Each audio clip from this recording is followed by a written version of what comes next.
How's it going, everyone? Back today with another video, and a very long overdue video at that. I was challenged to do this one a little while ago on my last Q&A, whenever that was, ages ago at this point, and I thought I'll do it when I can be bothered to do it, because this is going to be a monumental task. I'm going to be basically ranking all 14 of 6 Feet Under's original full-length album material, and I'm going to try and do it without getting bored or falling asleep halfway through. That's pretty much what I was battling with whilst listening to these goddamn things. So yeah, I thought this would be a fun one. God, I had a bit of a time listening to it all. It took me ages. I started this like literally over a month ago, I think. I started listening through. I ended up getting all the way through. Tried to take notes all the way through, but yeah, just bear with me here. But yeah, what's going on in the background first of all, before I get into this? I can't remember if I've shown this one before, but I got this super cheap on eBay. This is Sanctification with their debut full-length album entitled Misanthropic Salvation. This came out in 2004, and this is basically a death metal band based out of Sweden, playing deicide worship death metal, basically. The vocals are very much in the Glenn Benton style, quite sort of monotonous and very kind of low, blasting drums, infernal feel, just feels like you're being dragged to the depths of hell by your toenails. Yeah, absolutely fantastic. Go and give that a whirl. I got it for like £3 on eBay. Yeah, one of the best £3 I've ever spent comfortably, but yeah. So I'm just going to go into this. I've got all my notes here, so if I keep looking down, that's why. There is no way, considering I'd never listened to a lot of these albums prior, I was going to remember everything about them, because my goodness me, this became miserable. I'm going to do this from kind of my favourite of the 6 Feet Under catalogue all the way to my least favourite. So yeah, starting out with number 1, the debut full-length album entitled Haunted. This one came out in 1995, and I actually really like this album. It does have its corny elements, namely in the lyricism. There's some kind of, with the track Lycanthropy, I probably butchered the pronunciation of that, but yeah, the lyrics they're very audible and they come across very corny. But in a kind of fun way. It feels like one of those kind of teen werewolf films, where nothing's too serious, everything's a bit gory and a bit insane. There's comedic elements, I suppose. There's some really nice D-beat on here. The production's great. It's got a real like obituary feel to me, which I just think really works for them. Mid-paced drumming, and kind of mid-paced all the way through, to be honest. It is kind of set in its ways. It doesn't go any quicker than mid-paced, really. It's very groove-centric. But I do like this one. I do intend to pick this one up on vinyl at some point, but I've never gotten around to it. It's one that, I don't know, it's got a bit of charm, because I kind of stumbled across this album early on when I was just getting into death metal, and it kind of stuck with me. So, yeah, we'll go with that first. I've got to mention, the drumming seems very hardcore inspired. There's lots of like 16th note snare stuff going on. It's very cool. If you like playing drums, it sounds like it's fun to play, if that makes sense.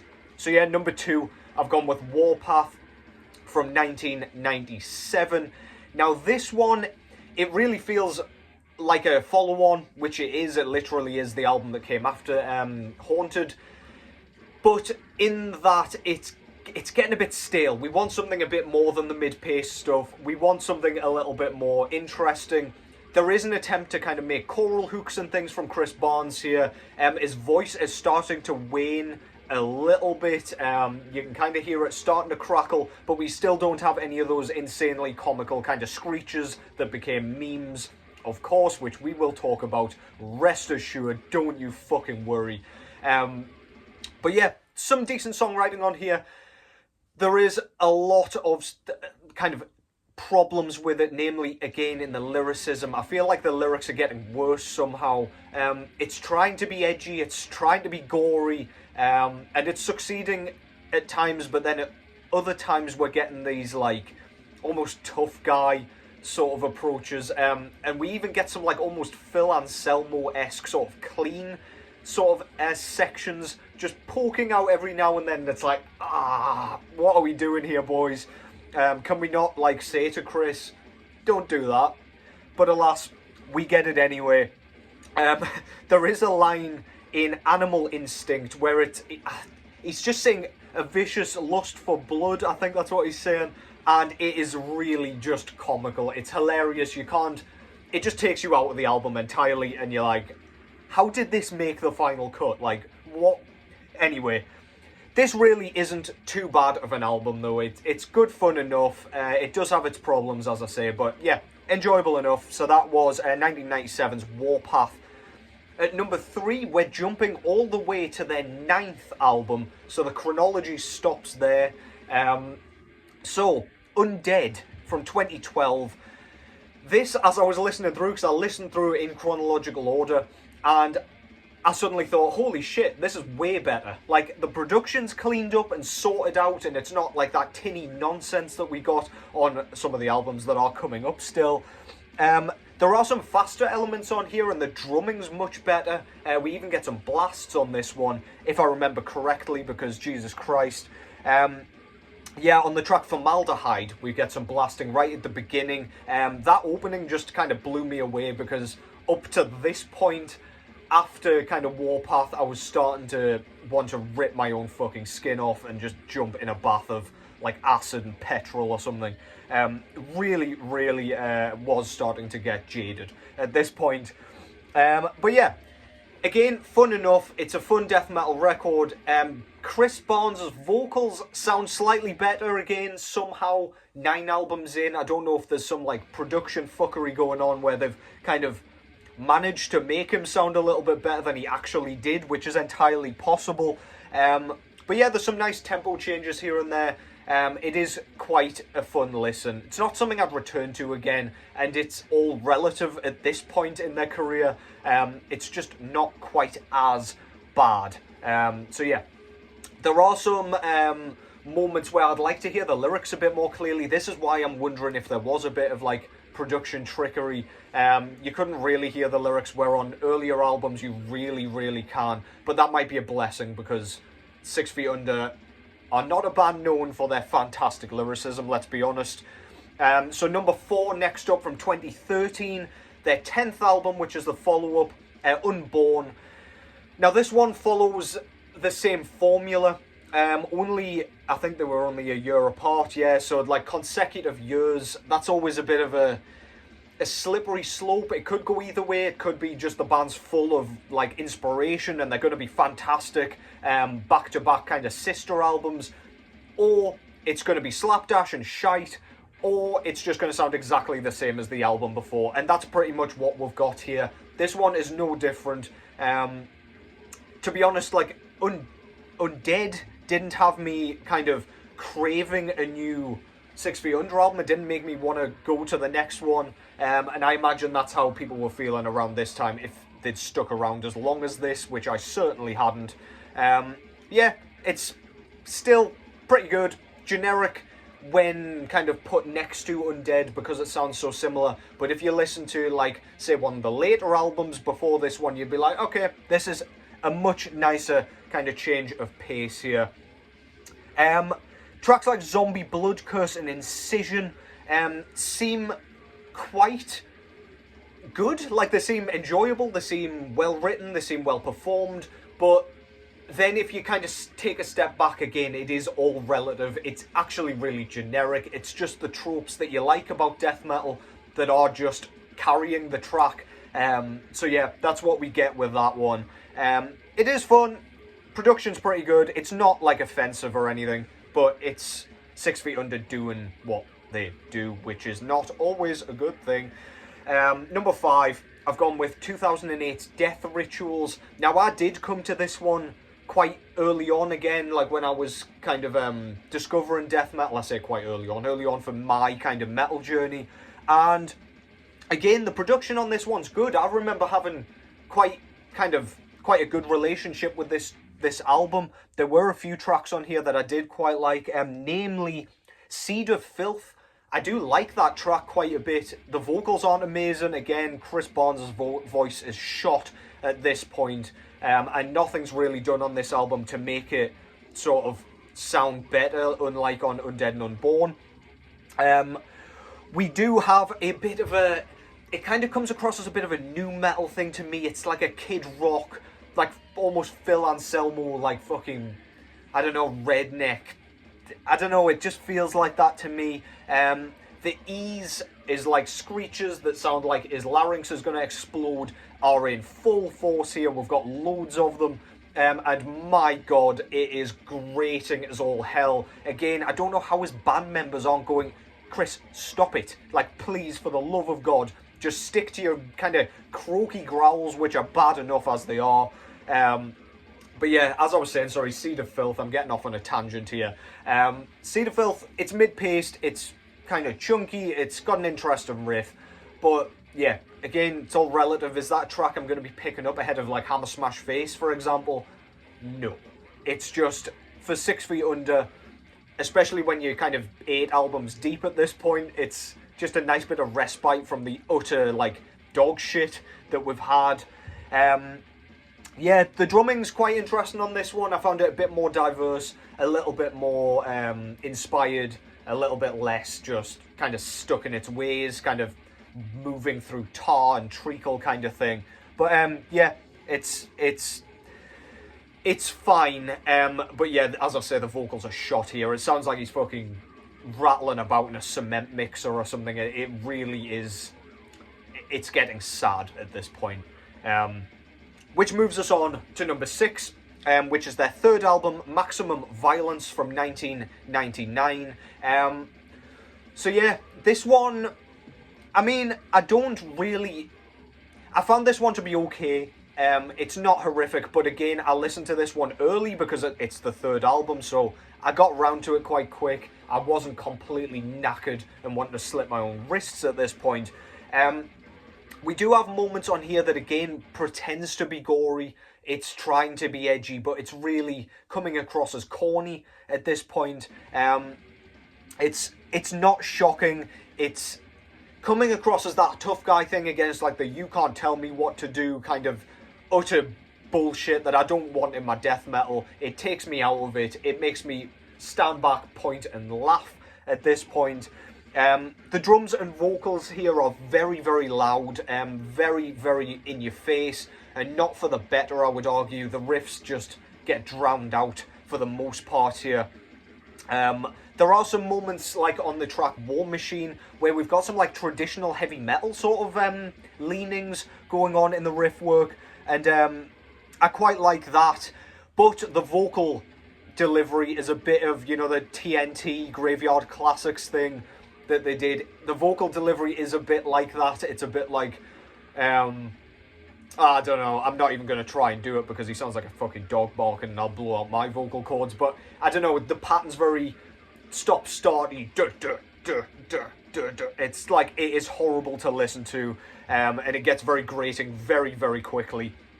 Yeah, it's just, it's a bit uninspired to me. It just feels like it's meandering about and loitering in a dark alleyway, but then not really doing anything. It's just like sheer fucking boredom. And yeah, it just didn't blow me away. It didn't make me kind of laugh at it too much either, which is a win for 6 Feet Under, I would argue. But yeah, that's Maximum Violence. Not too much to say about that, because I just don't think it was such a huge downstep from Warpath. I think it had its production issues, it still has its songwriting issues, but yeah, that's about all I can say about that one. At number 7, Jesus Christ, are you fucking bored yet? Number 7 from 2005, I should say, 13. This is the 6th album, and yeah, the production improves a bit on this one, compared to the ones prior, I should say, or the 1 or 2 prior that had its issues. Drums are loud, defined, sound good, like them a lot. Cannot really kind of complain about that. The drumming's less kind of mediocre and just boring, I guess. There's a bit of ride cymbal work going into this one, which I really noticed, which I really like. Ride cymbal just adds a bit of accentuation, makes things a bit more interesting, makes things a bit less just like meat and potatoes, and I don't know, just invigorates you a bit more, makes you want to nod your head a little bit. The lyrics and vocal patterns are slightly less obnoxious, which is not saying an awful lot. But I think that's partially because of the production. Like, they don't come across as quite as obnoxious, not as in your face, not as unforgivable. There are some nice riffs on here, a bit of a punky edge on this one, which I did like as well. But again, it's not an album that kind of blew me away. It's forgettable, very forgettable, to the point where I've pretty much forgotten about it already. Number 8, I've gone with 2024's Killing for Revenge. Now, who'd have fucking thought that number 14, album number 14 that is, would be this high up? Granted, it's getting worse as we're going through. I was getting a bit jaded at this point, especially as it's the last album. I did listen to this chronologically. But this is an improvement, I would say. Granted, the 2 albums prior to this were unlistenable, and I will get to those in a minute. But this one was just a bit better. It sounded like a listenable death metal album. Chris Barnes' voice isn't quite as abysmal, let's say, because let's be fair, the last 2 albums prior to this one were true, like, sludge. They were absolutely crap, and that's not in the genre way, just absolute slurry. Yeah, I was battered and bruised, and my ears have been just violated and humiliated for hours at this point by 6 Feet Under, so I think this just kind of came across as just a bit of a, it gently let me out, as opposed to like grabbing a hold of my balls and ripping them off before kicking me out. It's just slightly better, still a bit toothless, still a bit uninspired, but it's fine, I guess, compared to the 2 albums prior. Number 9, I've gone with Krypto The Devil from 2015. There are some kind of cool riffs on this one, I would argue. This one kind of, I remember when I stuck this one on after some of the albums previous, and I was thinking, okay, so like the instrumental work at the very least has really, really improved. They've kind of, I don't know where they've gotten their songwriting chops from all of a sudden, but yeah, it sounds way better.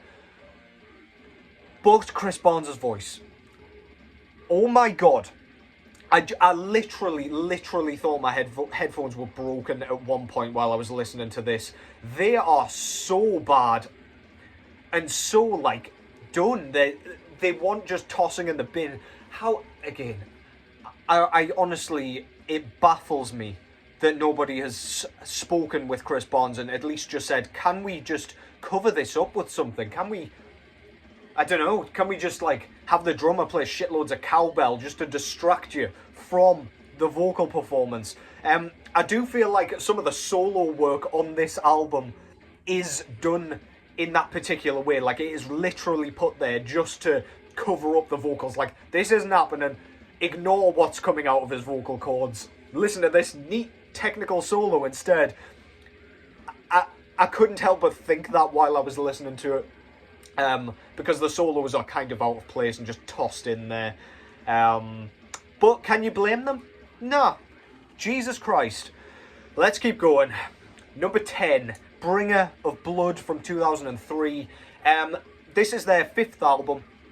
And this one, I mean, songwriting-wise, it's not horrific. I don't find it really, really bad. The vocals are really bad. It's very rattly again. His vocal cords are just like, just clinging on for dear life. But the production I found to be really, really, really just uncomfortable to listen to. I found it a bit tinny. I found the instrumentation kind of pushed way back so we can hear way too much of Chris Barnes. He's still got that bit of like pseudo kind of nu metal singing going on in this one, which I just, again, I find it baffling. Like, how did that make the final cut? Like, he almost starts off with the gurgly, crackly nonsense, but then he kind of finishes off his like sentence or syllable with this like bit of singing, like Phil Anselmo, literally, and it is just, I don't understand it. It sounds hideous to me. Thankfully, he did stop that a little bit later, but it's frankly inexcusable. The snare drum on this one sounds like a kind of a Pringles tub or something. I don't know what the hell he was thinking with that tuning or anything, but yeah, it's frankly obnoxious. This album's a mess, to be honest. It feels rushed. It feels not quite so comical as some of the albums where they're like so bad that they're kind of fun to listen to. It's just kind of, it seems like a really rushed, unprofessional job at an album. I feel like if I was to try and do an album, it would come out something like that. But yeah, it hasn't aged well, man. That's Bringer of Blood, number 10 that was. 4 more albums to go. We can do this. Number 11, Commandment. This, if I'm listening to a death metal album, this is their 7th album, by the way, from 2007. If I'm sitting listening to an extreme metal album and I'm thinking, I could play drums on this one, that's not a good sign. That's probably a sign that you need a new drummer, or your drummer needs to practice a bit more, or do something different, or just send him off to like prog rock camp or something. Just have him doing something a bit different, just to get him a bit of inspiration. Spitting all over here. This one, you know when I say Cannibal Corpse is the AC/DC of death metal? This makes me think 6 Feet Under is, because this is so simplistic, so boring, so uninspired. It's devoid of character, it's devoid of memorability, it's devoid of anything even remotely kind of masquerading as enjoyment. It is utterly horrific, and not in like an obnoxious, my god, that was terrible way. Just I'm half asleep here, I'm doing something else, I'd rather do the dishes or something instead of listening to this thing. There were moments on here where I thought, it's going to speed up now, we're going to get something more interesting, and then it just fizzled out like a flat, unfunny fart. It was just, this was a misery to listen to. This was where I was really starting to be bored to tears from 6 Feet Under. So yeah, that's just about it. Number 12, I've gone with True Carnage from 2001. This is their 4th album, riding on the back of Maximum Violence, is it? Maximum Violence. This one was kind of approached to my ear like a generic sort of 2000s brutal death metal album. Very chugging, very boring again, uninspired. I've heard these chugging riffs a million times and I didn't really enjoy them in the first place. It's very dun dun dun dun dun, and it's like, but it's like, it doesn't have that groove that's enjoyable either, because it's done over and over and over again. We've got those like e's, which I mean, that might have even sounded better than some of these fucking screeches appearing on here. The lows sound okay, to be honest, but I don't know why he's kind of reverting to those screeches. They've never ever sounded good to me. I don't suppose they sounded good to the band members either. I find his vocal delivery to be out of time for a lot of this one as well. This one, I really found him, it sounded like he was listening to a different track or something in his ears while the band was playing, and he was just trying to guess and hope that it fit in somewhere, which it doesn't. It sounds like he's completely separate to the band. It sounds like he's been segregated in a different recording studio or something, which, I mean, I find it completely, it's interesting to me, but like, what's happened there, guys? Like, what's going on? But yeah, we also get Ice-T on this album. Yeah, I'm not kidding. Ice-T appeared on this album. I was listening through this, and I heard his voice. I was like, is that Ice-T? Like, I had to look it up afterwards. It's literally Ice-T. And he frankly shows Chris Barnes up on his own album, on a death metal album that has absolutely nothing to do with any sort of hip-hop. What else is there to say about that? I'm just going to leave that there, I think. Yeah, embarrassing. Number 13, this is where we get to the creme de la creme of the worst 6 Feet Under material. Torment, 2017, 12th full-length album. Sacrificial Kill might be the worst death metal track I've ever heard in my entire fucking life. It's Chris Barnes' delivery here is very sluggish. It's duh duh duh duh duh duh duh, and his barks, like his vocals, are. You have to hear them to believe. He's not even drawing out any of his syllables here. It's very like, but still they manage to sound terrible. Like, there's only one album that can even come close to how bad his voice sounds here. But this truly is specialist stuff. I tip my cap to Chris Barnes for this, just for this track alone. But yeah, the track Knife Through the Skull as well. That really came close. It's terrible in the same way. Very stop-start, very chuggy, very rubbish kind of vocal performance. Can we just say, by the way, Sacrificial Kill, I think, was the single that made you want to buy the album. Like, I don't know. It's really, really just baffling. Where's the logic here? Like, who's in charge of the advertisement, the advertising, the promotion? Like, somebody tell them, don't do it. The drumming sounds like a drum machine to me. It's very unauthentic sounding. It sounds very false and super clicky and horrible. I just cannot stand it. The track Skeleton has like a marching band sort of roll intro, which I took enjoyment from. It was quite good fun. It was really bad. Snares tinny, as I say. Bass is way too loud and not interesting enough to be at the forefront of the mix here. Yeah, we got some nice riff work on Exploratory Suicide, but Chris Barnes literally makes himself unignorable on this album. Literally everything that could possibly be taken as a positive from this record is completely and utterly washed away by Chris Barnes' fucking audio vomit. It's so shit. It's so bad. It's so bad it's good, though. Go and check it out still. That was number 13. And finally, Nightmares of the Decomposed from 2020. 13th full-length album. Truly their worst effort, in my opinion. From what I kind of gleaned, I really, really thought that Torment was going to just blow this one away, to be honest. I thought that was going to be as bad as it got, and then I put this one on, and wow, was I wrong.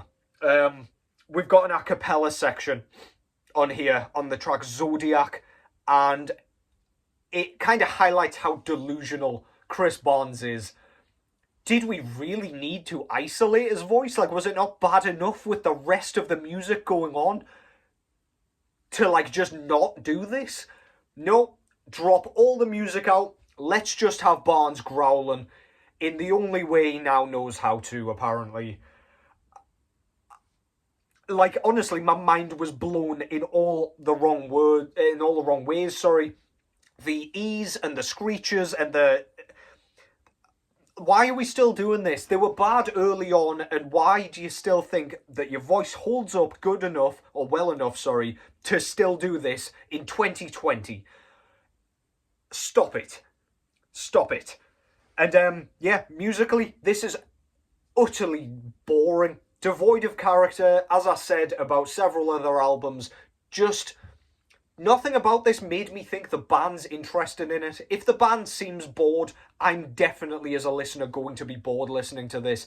This was the biggest slog for me. It was funny at first, and it does have its moments, which I will go back to for sure, just to kind of, like, return to it and be like, this can't be that bad. And then I'll be reminded, oh, fuck yeah, it is that bad. But yeah, it's just...